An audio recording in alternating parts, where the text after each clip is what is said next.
Go.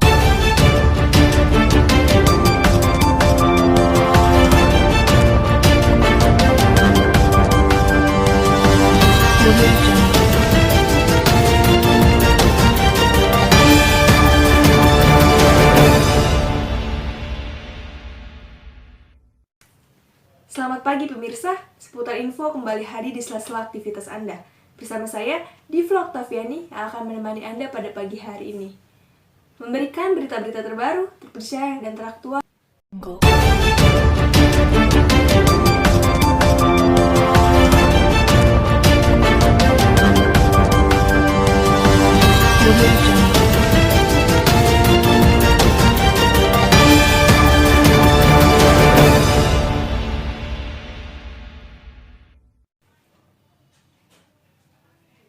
Pemirsa, serangan virus tak kasat mata virus corona semakin tidak terkendali.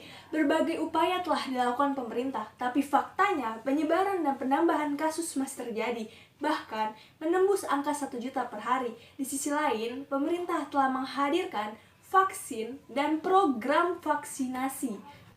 Bagaimana memaknai angka 1 juta kasus virus corona? Benarkah kita sudah dalam keadaan darurat? Pada pagi hari ini, kita akan bahas lampu merah wabah virus corona di Indonesia. Indonesia telah menggunakan vaksin Sinovac untuk melawan virus corona COVID-19, sedangkan Amerika Serikat telah menggunakan vaksin Pfizer dan vaksin Moderna untuk mengatasi pandemi. Kedua jenis vaksin COVID-19 itu bisa menyebabkan sejumlah efek samping, seperti nyeri dan bengkak pada tempat suntikan, demam, menggigil, dan sakit kepala.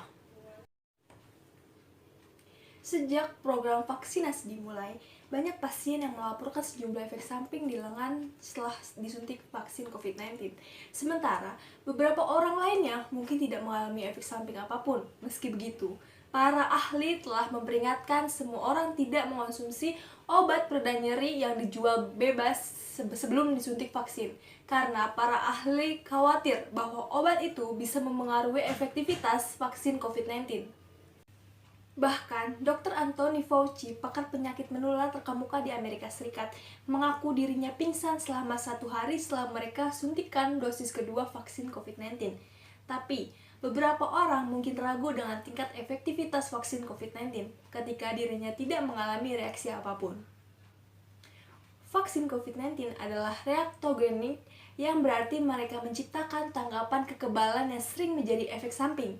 Suntikan dosis kedua vaksin biasanya menimbulkan efek samping yang intens. Karena tahap ini disebut sebagai dorongan. Jelas Dr. Johnny White, kepala petugas medis dari WebMD, dikutip dari Fox News. Setelah suntikan kedua vaksin, tubuh akan mempersiapkan sistem kekebalannya, maka Anda akan mengembangkan respon imun yang lebih kuat. Proses ini bukan hal yang aneh, karena beberapa vaksin bersifat reaktogenik, termasuk herpes zoster. Namun, Anda tak perlu khawatir bila tak mengalami efek samping apapun setelah disuntik vaksin COVID-19. Bahkan, setelah suntikan dosis kedua vaksin, jika Anda tidak mengalami efek samping apapun atau sangat ringan, maka janganlah khawatir. Hal itu bukan berarti sistem kekebalan Anda tidak berfungsi dengan baik. Setelah ditetapkan sebagai pandemi oleh Badan Kesehatan Dunia WHO, kita perlu mengetahui apa saja gejala seseorang terjangkit penyakit, seperti apakah gejala penyakit ini, dan apa yang membedakannya dengan penyakit influenza. Gejala-gejala 1 bulan terinfeksi virus corona, dokter spesialis penyakit dalam menjelaskan bahwa untuk mengetahui apakah manusia positif terjangkit virus corona diperlukan sejumlah rangkaian pasti. Namun demikian, penyakit ini memiliki gejala awal yang mirip seperti penyakit-penyakit yang sudah dipahami masyarakat, antara lain demam, sakit tenggorokan, dan batuk, yang akan ada selama 5-6 hari. Sementara pada COVID-19, gejala akan berlanjut lebih dari 10 hari dan diikuti dengan gejala lain. Badannya agak sedikit hangat, bisa juga nanti disertai dengan keluhan diare dan sakit kepala. Baru nanti setiap harinya akan berlanjut. Pemirsa, yuk kita kenali gejala-gejala baru COVID-19. Pemirsa, yuk kita bahas mengenai gejala-gejala baru COVID-19. Yang pertama, ada rasa tidak nyaman dan nyeri. Dan yang kedua, ada nyeri tenggorokan. Ketiga, diare. Keempat, konjungtivitis atau mata merah. Kelima, sakit kepala. Keenam, hilangnya indera perasa atau penciuman.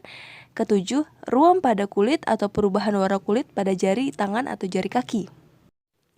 COVID-19 pun mempunyai gejala serius seperti kesulitan bernafas atau sesak nafas, nyeri dada atau rasa tertekan pada dada, hilangnya kemampuan berbicara atau bergerak. Pemirsa, itulah ciri-ciri gejala COVID-19 terbaru. Dan jangan lupa untuk selalu mematuhi protokol kesehatan ya teman-teman. Selalu memakai masker, mencuci tangan, dan menjaga jarak. Pemirsa, berita tadi menutup acara seputar info pagi ini. Saya, Diva Oktaviani, dan segenap kru yang bertugas mengucapkan terima kasih dan sampai jumpa.